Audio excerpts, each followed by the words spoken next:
বাড়িতে বাড়িতে নিয়ে গেল, পিছনে আরেকজন দৌড়াইতেছে।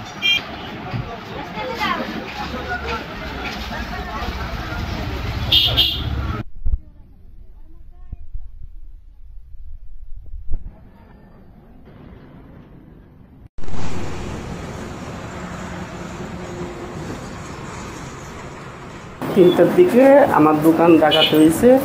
আমি 4:30টার সময় নিউজ পাইছি, দোকানে আইছি, আইসে দেখি আমার আলমারিটা নাই।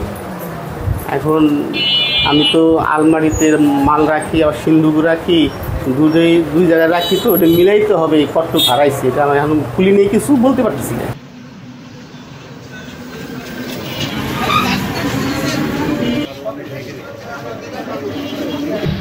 সকালবেলা এসে দেখি দোকানে ডাকাত হয়েছে, তালা গেছে 3টা, তালা কেটে এই দোকানে সোনার দোকানে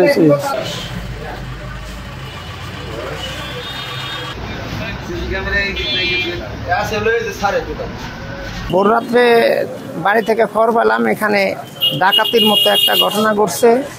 আমাদের এরা যখন চুরি করতে বা ডাকাতি করতে আসে, আমাদের নাইটগার্ড যখন নাকি এদের বাধা দেয়, শুনতে পারলাম যে তাদের অনেক মারপিট করছে।